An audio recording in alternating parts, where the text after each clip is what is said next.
Welcome to Dice Command Engage. I'm Michael Dunsmore. And I'm Jordan Nichols. Prepare yourself, Captain. You're going to need your wits and your guts about you if you hope to win. Wait, wits, check. Guts, check. Tell me more. Dice Command Engage is a real-time dice rolling tactical starship combat game. It plays with 2 to 4 players, ages 10 plus, in about 30 minutes. Wait, I love the fact that it combines the excitement of real-time dice rolling with tactical starship combat. Okay, tell me more, Jordan. Your dice are the crew of your ship, which you roll and re-roll and allocate to the various systems of your ship in order to take actions. Remember to have an officer on your bridge, and definitely keep an eye on what your opponent's doing. The first player to hit the engage buzzer will be the first to act. It's a duel to the death with no retreat, and the last ship remaining wins. So I can charge up a devastating phaser blast?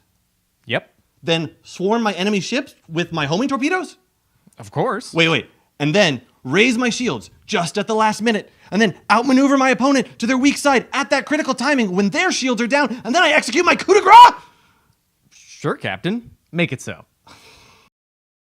Dice Command Engage is a roller coaster of tension, narrow comebacks, successes and failures, and explosive endings. It'll definitely leave you itching for a rematch. Well, great. As you know, we have our friends Jody and Aaliyah joining us, so let's teach them how to play and see what they think.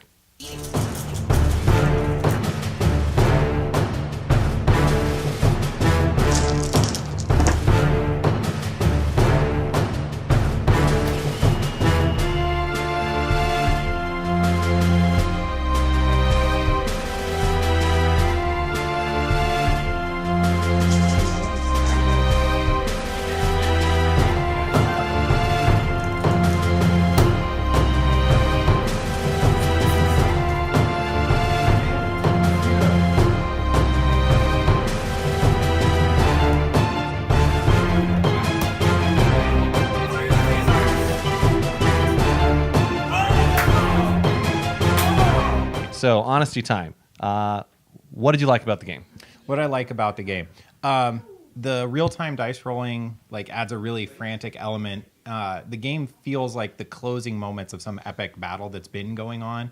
To me, it felt like that closing moment of both ships are damaged, both are just looking for that last few barrages to close cool. out the fight. So instantly that narrative kind of drove my play experience of I'm trying desperately trying to get those right combinations of things. Yeah. I really enjoyed the tenseness of it.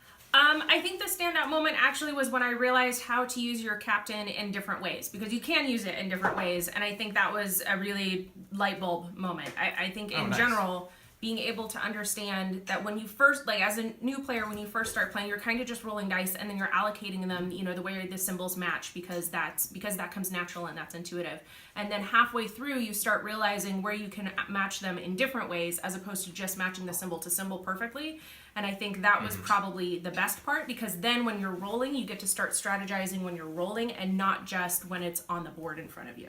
Move around and you can really put your opponent at a disadvantage or yourself in an advantage. But you get to adapt. I mean, that you get to adapt and change your strategy depending upon how you roll it or where you allot your dice or whether you would like to keep the dice on the board or take them off. There's a lot of adaptation. So there's a lot of flexibility depending upon how somebody else has played their turn. You now get to choose and alter your decisions. You're not locked into something. So nice.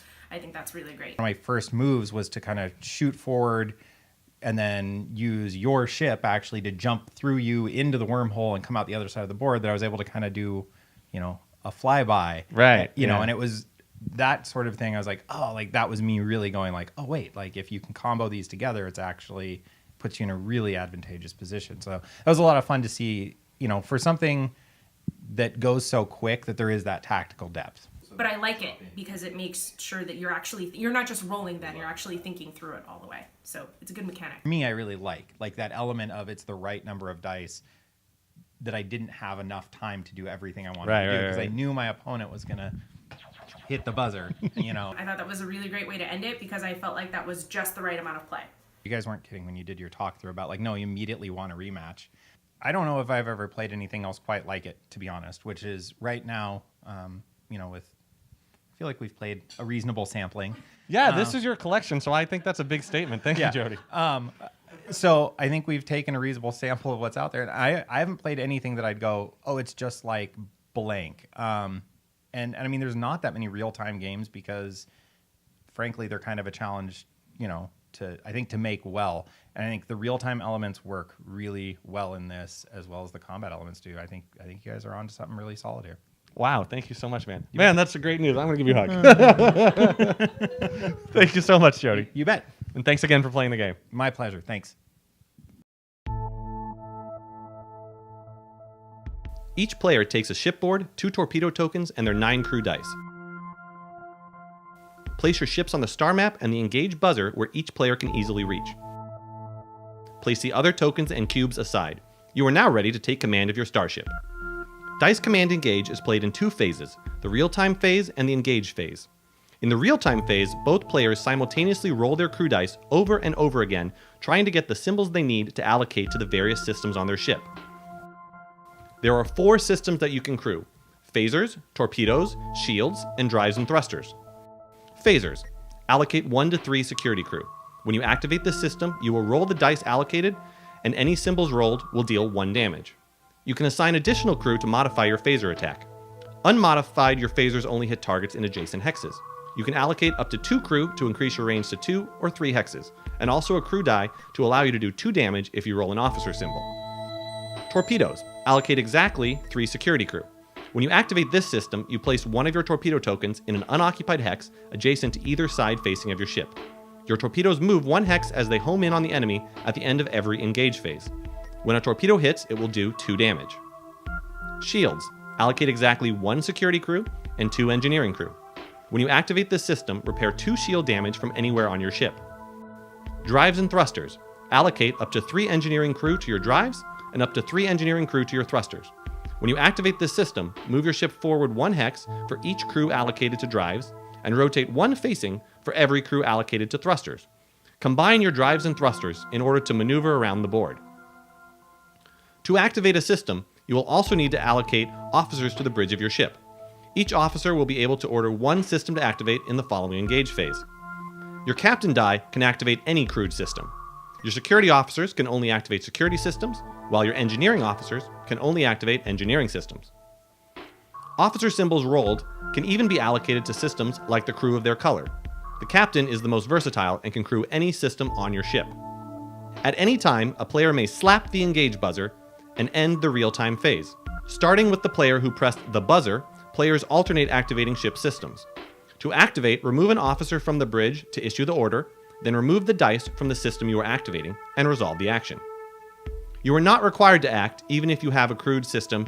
You might want to wait till you have more systems ready to go, or you are in a more strategic position in future phases. After both players have taken their actions, they pick up their unallocated dice and begin another real-time phase. Repeat these 2 phases until all but 1 ship is destroyed. 5 damage will destroy a ship, but first you must get through their shields. Ships have 4 shield facings. Damage is applied to the shield of the facing the attack is coming from. Damage that exceeds the shields will deal permanent ship damage. When a ship takes its 5th ship damage, it is destroyed. The last ship remaining wins. That's everything you need to know to be a successful starship captain. Now get out there, outthink, outmaneuver, and outgun your enemies. Thanks for checking out Dice Command Engage. I'm Michael Dunsmore. And I'm Jordan Nichols. To get in contact with us, send us an email. You can find it down below. And thanks for watching. Thank you.